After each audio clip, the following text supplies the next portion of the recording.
जैसा कि मैं तुम लोगों को पिछले लेके आने वाला हूँ, जिसमें मैं तुम लोगों को बताऊंगा कि कैसे तुम लोग मोबाइल के अंदर माइनक्राफ्ट को कीबोर्ड और माउस के साथ खेल सकते हो। ये वीडियो थोड़ी सी लंबी होने वाली है, पर यार वीडियो को पूरा जरूर देखना, तभी तुम्हें अच्छे से चीजें समझ में आएगी। फिर भी अगर तुम लोग किसी पार्ट को स्किप करके देखना चाहते हो तो मैंने टाइम स्टैम्प डिस्क्रिप्शन में दे दिए। तो बात कर लेते हैं कि तुम्हें इसके लिए किस किस चीज की जरूरत पड़ने वाली है। तो पहली चीज है कीबोर्ड और माउस, और तुम लोग यार कोई सा भी कीबोर्ड और माउस ले सकते हो, बस उसके सारे बटन वगैरह काम करने चाहिए। और दूसरी चीज है यूएसबी हब, और तीसरी चीज है ओटीजी अडेप्टर। अगर तुम्हारे मोबाइल का चार्जिंग पोर्ट टाइप सी का है तो टाइप सी वाला ओटीजी अडेप्टर चाहिए होगा तुम्हें, और अगर तुम्हारे फोन का charging port micro USB type का है तो तुम्हें माइक्रो यूएसबी टाइप वाला ओटीजी अडेप्टर चाहिए होगा। दोनों ही ओटीजी अडेप्टर्स का प्राइस लगभग सेम ही रहता है। ठीक है यार, ये सारी चीजें तो हमें खरीदनी है, पर खरीदे कहाँ से? पहला ऑप्शन तो ये है कि तुम लोग इसे ऑनलाइन से खरीद सकते हो, जो कि मैं बिल्कुल भी रिकमेंड नहीं करूंगा, क्योंकि यार ऑनलाइन में ये चीजें तुम्हें महंगी पड़ सकती है। फॉर एग्जाम्पल, अगर तुम लोग ओटीजी अडेप्टर भी ऑनलाइन से खरीदोगे ना तो ये 100 रुपए या उससे ऊपर कहीं तुम्हें पड़ने वाला है, जबकि वहीं ऑफलाइन मार्केट में तुम्हें 30 से 40 रुपए में मिल जाएगा। और यार अगर मैं बात करूँ अपनी, तो मैंने भी ये सारी चीजें जो खरीदी है ये ऑफलाइन से ही खरीदी है।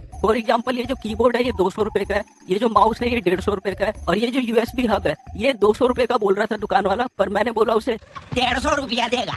और उसने कहा कि ठीक है, और ये मुझे 150 में मिल गया। और बाकी ये जो ओटीजी अडेप्टर है ये मेरे को 30 रुपए में मिल गया था। तो देख सकते हैं सारी चीजों का टोटल प्राइस लगभग 530 रुपए मेरे को पड़ गया ऑफलाइन से। वहीं अगर सेम ये सारी चीजें तुम लोग ऑनलाइन से खरीदते हो तो हो सकता है प्राइस डबल भी पहुंच सकता है तुम्हारा। तो यार इसीलिए अच्छा होगा कि तुम लोग अपने घर से थोड़ा बाहर निकलो, चलो फिरो, तुम्हारी एक्सरसाइज भी हो जाएगी, तुम्हारे पैसे भी बच जाएंगे, और क्या चाहिए भाई जिंदगी में तुम्हें। खैर अब हम ये जान लेते हैं कि इन सभी चीजों का इस्तेमाल करके माइनक्राफ्ट खेलना कैसे हमें। तो चलो अब हम लोग देखते हैं कि इन सभी चीजों को आपस में कनेक्ट कैसे करना है। तो यहाँ पे तुम लोग देख सकते हो ये एक यूएसबी हब है, और यहाँ पे इसके अंदर 3 पोर्ट दिए गए हैं जहाँ पे हम लोगों को अपने कीबोर्ड और माउस को कनेक्ट करना होता है। और तुम लोग चाहो तो किसी में भी कीबोर्ड या फिर माउस को कनेक्ट कर सकते हो। यहाँ पे तुम लोग ये जो बटन देख रहे हो ये एक स्विच है, इसको जैसे 1 पे करोगे तो ये ऑन हो जाएगा, और स्विच को जैसे 0 पे करोगे ये ऑफ हो जाएगा। अब देख लेते हैं कनेक्शन कैसे करना है। सबसे पहले तुम्हें माउस के केबल को यूएसबी के इन तीनों में से किसी एक पोर्ट में जोड़ देना है। उसके बाद तुम्हें अपने कीबोर्ड के केबल को इन दोनों पोर्ट में से किसी एक में जोड़ देना है। इसके बाद तुम्हें अपने यूएसबी हब के इस वाले केबल को ओटीजी अडेप्टर से इस तरीके से जोड़ देना है। इसके बाद लास्ट में तुम्हें सिंपली इस वाले ओटीजी अडेप्टर को अपने मोबाइल में कनेक्ट कर देना है और इस वाले स्विच को ऑन कर देना है। खैर मेरे पास यहाँ पे दूसरा मोबाइल है नहीं, मैं इस वाले मोबाइल से रिकॉर्ड कर रहा हूँ, तो मैं तुम्हें ये करते हुए दिखा नहीं सकता, पर आई होप तुम लोगों को समझ में आ गया होगा। अब चलते हम लोग सीधा अपने फोन के अंदर। जैसे तुम्हारे सारे कनेक्शन हो जाएंगे तुम्हें फोन के अंदर तुम्हारे माउस का कर्सर दिखने लगेगा। इसके बाद तुम्हें माइनक्राफ्ट को ओपन करना है और सीधा जाना है सेटिंग पे। सेटिंग के अंदर तुम्हें कीबोर्ड एंड माउस का ऑप्शन दिख जाएगा, इस पे आ जाना है तुम्हें। और यहाँ पे आने के बाद तुम्हें सबसे पहले मेक श्योर करना है कि ये वाला ऑप्शन तुम्हारा डिसेबल रहना चाहिए।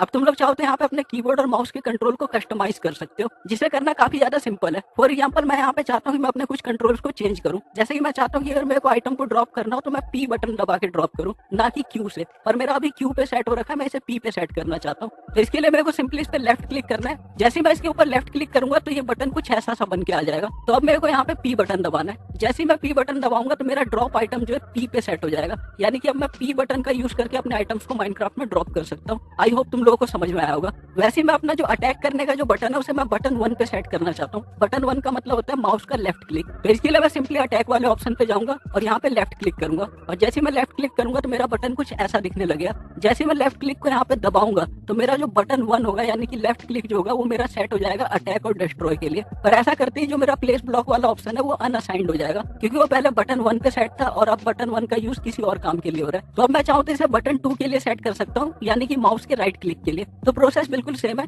इसके लिए मेरे को सबसे पहले लेफ्ट क्लिक करना है इसके ऊपर आके, और जैसे मैं लेफ्ट क्लिक करूंगा तो बटन मेरा कुछ ऐसा दिखने लगेगा। और अब मेरे को अपने माउस का राइट क्लिक प्रेस करना है, और ऐसा करते ही मेरे माउस का जो राइट क्लिक होगा वो प्लेस ब्लॉक के लिए फिक्स हो जाएगा। तो आई होप तुम लोगों को समझ में आया होगा कि किस तरीके से कीबोर्ड और माउस के कंट्रोल को तुम लोग कस्टमाइज कर सकते हो। खैर अब तुम लोगों को समझ में आ गया होगा कि किस तरीके से हम लोग मोबाइल के अंदर कीबोर्ड और माउस का यूज करके माइनक्राफ्ट को खेल सकते हैं। तो इससे पहले कि तुम लोग ये सारा सामान खरीदने के लिए जाओ और अपने पैसे फूकाओ, मैं तुम्हें इस सेटअप के कुछ प्रो एंड कॉन्स बताना चाहता हूँ, यानी कि इस सेटअप के क्या फायदे हैं और क्या नुकसान है, ये मैं तुम लोगों को बताना चाहता हूँ, ताकि तुम लोग डिसाइड कर पाओ कि क्या ये सेटअप मेरे लिए है, क्या मुझे इसकी जरूरत है, क्या वो मुझे रिप्लाई करेगी। साले तू तो चलो सबसे पहले हम लोग माउस और कीबोर्ड के साथ खेलने के फायदे जान लेते हैं। पहला फायदा तो ये है कि इस सेटअप में खेल के तुम्हें पीसी वाली फील आएगी। तुम्हें ऐसा लगेगा कि मैं इस दुनिया का राजा हूँ, मैं तो पापा हूँ, पापा इस दुनिया का पापा। दूसरा दूसरा फायदा, नॉर्मली हमें पर्सपेक्टिव को चेंज करने के लिए सबसे पहले सेटिंग पे जाना पड़ता है, फिर वीडियो पे जाना पड़ता है, फिर जाके हम लोग अपने पर्सपेक्टिव को चेंज कर सकते हैं। पर कीबोर्ड और माउस का फायदा ये है कि हम लोग सिर्फ एक बटन दबाकर अपने पर्सपेक्टिव को चेंज कर सकते हैं। फॉर एग्जाम्पल मैं यहाँ पे सिर्फ F5 दबा के अपने पर्सपेक्टिव को चेंज कर सकता हूँ। तीसरा फायदा, अब यार देखो तुम लोग मानो या ना मानो, माइनक्राफ्ट का जो जावा एडिशन है वो माइनक्राफ्ट पॉकेट एडिशन से काफी ज्यादा बेटर है, क्योंकि उसमें काफी ज्यादा अच्छी टेक्सचर पैक है, बहुत सारे मॉड्स है और उनकी कम्युनिटी भी काफी ज्यादा बड़ी है। फिर भी हम लोग माइनक्राफ्ट पॉकेट एडिशन क्यों खेलते हैं? तो यार इसका सिंपल रीजन ये है कि हम लोग अच्छा गेमिंग पीसी अफोर्ड नहीं कर सकते। आर्थिक स्थिति ठीक ना हमारी। और यार हमेशा यही तो आर्थिक स्थिति नहीं रहेगी हमारी, आगे चल के हम लोग ग्रो भी करेंगे, तो हो सकता है कि हम लोग फ्यूचर में माइनक्राफ्ट पॉकेट एडिशन से जावा एडिशन पे शिफ्ट भी करें। तो यार उस टाइम पे ऐसा नहीं होना चाहिए कि हम लोग कीबोर्ड और माउस से जो है कंट्रोल ही ना कर पा रहे हो सही से। तो ये चीज तभी पॉसिबल है अगर तुम्हारा कीबोर्ड और माउस पे पहले से ही हाथ बैठा हुआ होगा।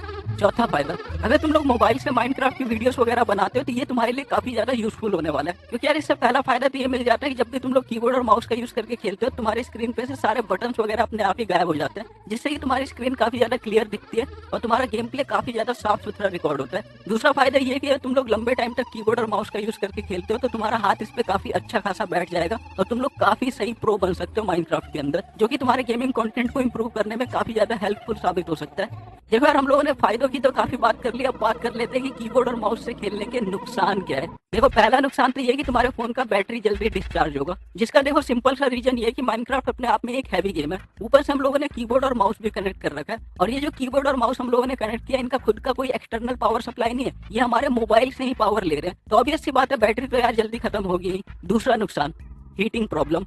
जैसा कि मैं तुम लोगों को पहले वाले पॉइंट में बताया कि पावर काफी ज्यादा कंज्यूम हो रही है, और अगर पावर ज्यादा कंज्यूम हो रही है तो ऑब्वियस सी बात है मोबाइल भी ज्यादा गर्म होगा।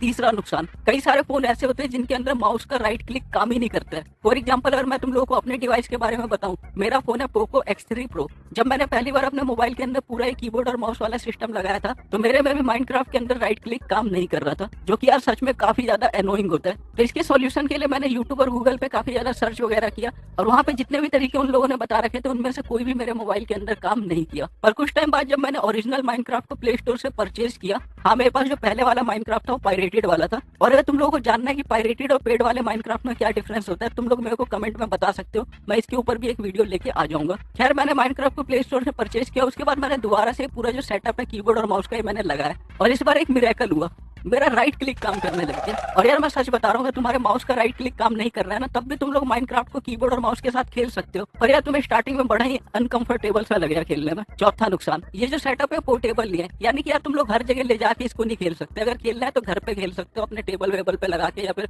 अपने बेड पे लगा के खेल सकते हो इसे तुम लोग। और साथ ही साथ दूसरा नुकसान ये है कि जब तुम लोग इसे नया नया खरीद के लाते हो ना तब तुम में काफी मतलब जोश रहता है और रोज रोज मतलब तुम ये पूरे कनेक्शन करके सेटअप बना के खेलते हो। वहीं जब एक हफ्ते से ज्यादा का टाइम बीत जाता है धीरे धीरे आलस की वजह से तुम्हारा इंटरेस्ट कम हो जाता है और तुम्हारा फिर मन ही नहीं करता कि तुम लोग खेलने से पहले पूरा ये सेटअप मतलब बनाओ फिर खेलो। क्योंकि यार सिंपल सी बात है यार, अगर मेरे को माइनक्राफ्ट खेलना होगा सिंपली मैं मोबाइल को जेब से निकालूंगा और खेलना स्टार्ट कर दूंगा, ये ज्यादा कन्वीनियंट ऑप्शन है मेरे लिए। और यार मैं तुम लोग को अपना पर्सनल एक्सपीरियंस बता रहा हूँ, मेरे पास ये जो सेटअप है ना पिछले 3-4 महीनों से पड़ा हुआ है, और ये सिर्फ पड़ा ही हुआ है क्योंकि मैं इसमें खेलता ही नहीं हूँ, क्योंकि मुझे जब भी खेलना होता है मैं डायरेक्टली मोबाइल में ही खेल लेता हूँ, जिसका रीजन है आलस। तो यार अब तुम लोगों को पता है कि माइनक्राफ्ट पॉकेट एडिशन को कीबोर्ड और माउस के साथ खेलने के क्या फायदे और क्या नुकसान है। तो यार ये सारी बातें जानने के बाद भी अगर तुम लोगों को लग रहा है कि नहीं तुम्हें ये खरीदना चाहिए तो बिल्कुल यार खरीद सकते हो, और अगर तुम लोगों को लग रहा है कि नहीं यार ये तुम्हें नहीं खरीदना चाहिए तो रहने दो फिर।